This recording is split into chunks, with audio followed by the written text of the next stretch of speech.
welcome back to another episode of the MasonKelley Experiment. I am Mason Kelly, high school sports coordinator at the Seattle Times, and today we are going to be talking about the State Player of the Year in high school basketball. Last year when I made this decision, it seemed like the obvious choice was Josh Smith. I mean, coming back from that injury and leading his team to the state title, it was really a clear-cut choice. However, this season, there are any of 5 guys who I think are more than capable of winning this award. So I wanted to kind of take a minute and run through each guy. I've got a poll up on the blog right in this space, so go ahead and vote for who you think. I'm really curious to see what people, where people are leaning with this. I think I have an idea of where I'd like to go, but that might not be where I end up. Who I end up deciding on. So I'd like to make the decision today. So it'll be interesting to see, what the response is on this.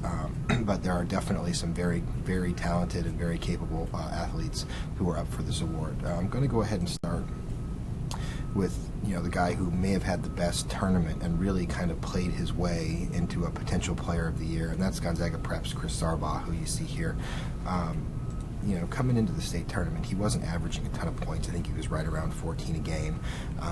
But everyone kept talking about his toughness and his heart and how he made his teammates better and how he was willing to sacrifice everything for his teammates and to make the program better. And I think that really was on display in Tacoma. I think it was really interesting.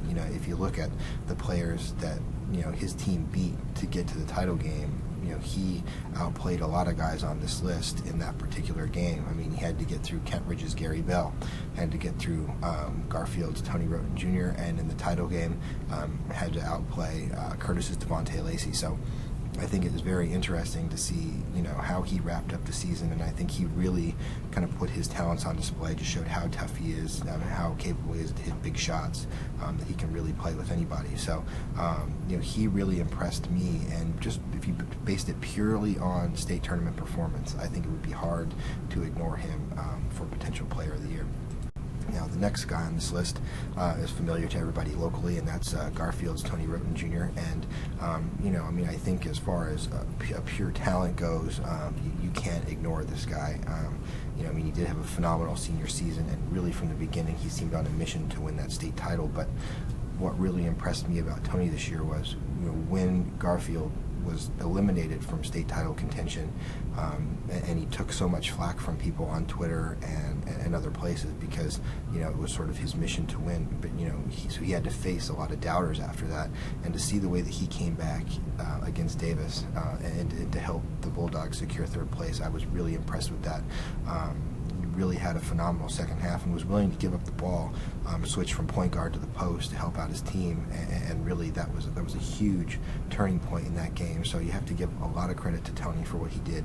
I think he grew a lot in this tournament as a player and as a person. And you say, it's only one weekend, but I watched him mature. I watched him go from the kind of a kid who would throw an alley-oop to himself off the backboard at the end of a blowout to a kid that's giving up the ball, moving into the post and doing everything he can to help his team win. So, phenomenal effort from him down the stretch in this tournament, and I think you really kind of saw how much he's grown in the snippet there that is the state tournament. So it'll be interesting. I think he's going to do just fine at UW next year.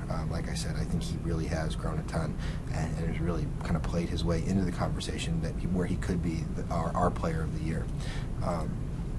Next on the list is, again, no surprise, Kent Ridge's Gary Bell. Another fantastic season. I mean, he's the kind of guy, who's capable of going out and scoring 47 points and really, just kind of taking over a game. But he tried to do it all in the flow. I mean, it never really seemed like he was out of control in games. He wanted to get his teammates involved, guys like Brendan Westendorf. He really made an effort to make sure that everyone was a part of this team. As far as a leader, I think you can't expect anything more from a guy like that. I think Gonzaga is getting a great package when you factor in both Gary and Chris Sarbaugh going there next year. So, again, can't say enough about Gary. Fantastic season. Another kid who, based on personality, work ethic, leadership, would fit well in this Player of the Year category. Now, moving on, we come to Curtis's Devontae Lacey, another kid that had a phenomenal season. Now, this is the first time I'd had a chance to watch him play, and I was just impressed with how physically imposing he is from a guy that would most likely play the guard position. He had a phenomenal dunk on day one of the tournament, a one-hander over two guys, just went right at him, and that was, maybe one of the plays of the tournament, right next to Cedric Dozier floating a shot over the backboard late in the game against, I think it was to end the third quarter, against Bellevue in the 3A title game. So, it was Lacey had a phenomenal tournament, got his team all the way to the title game. Really, again, just kind of showed how much talent there is in this area. You look at all these guys, each one of them has played to the point where, they can make a case to be player of the year, which just makes my life difficult because, I have to pick one of these guys. So, in the end, we'll see, but I can't say enough about the way that Lacey impressed me throughout the tournament with his ability to get to the basket, his ability to shoot the ball, and just being a college-ready athlete. I think Washington State's getting a good one there. Finally on this list is Brett Kingma. His team, Jackson, obviously had a frustrating run through the state tournament. Dropping both of their games after only losing a couple throughout the regular season and early in the playoffs. Kingma, best three-point shooter in the state. I think he really proved that he has an all-around game this year as well. Going to the University of Oregon, averaged more than 30 points a game, set the WESCO scoring record. So I don't think that I think that he has definitely put his name in this conversation as well. But again, with so many other names, it'll be interesting to see, which guy ends up kind of securing that player of the year spot.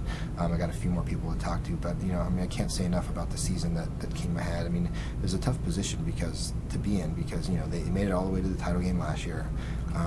He was really the main guy coming back, but then you liked pieces like Austin O'Keefe and Jason Todd, kind of filling out that roster and looking to be, just based on what they did in the regular season and early in the playoffs, knocking off a team like Auburn once they got into the opening round of state. So, I really thought that Jackson had enough that they could make it. However, defensively, it was tough to slow down a team like Davis playing as well as they were, with David Trimble just having a phenomenal game with the triple-double. So that they just ran into some hot teams. But not to take anything away from their season. Phenomenal year for them, and a phenomenal year for Kingma. Really, with so many teams kind of coming after him, not wanting to give him open shots, to be able to average 30 points a game and be the focal point of that team. Again, he had a really, really tremendous season. So, those are the guys that I'm looking at. Feel free to shoot me in any other names of guys that, belong in this conversation. I know guys like Isaac Winston at Lakes could be there, Nate Sigma from Bellevue. So many talented players this year. Mitch Brewery from Seattle Prep. Kids all over the board who had phenomenal seasons. So, it's going to be hard to pick just one, and it's going to be hard to pick just a first and a second team with so much talent. Not even including some of the smaller classifications, which I'm going to try to get at least one kid in there. So we'll see how that plays out. But it's hard to believe that the season's already over, that this is it. Time to move on to the spring sports, even though the weather outside isn't exactly inviting to be outside yet. But that's it for me. Had a great time at the Tacoma Dome. Hope some of the new things that I tried this year worked out. Obviously, there are a few kinks that need to be ironed out in the future. But thanks for stopping by, and I'll be back soon with some spring sports stuff.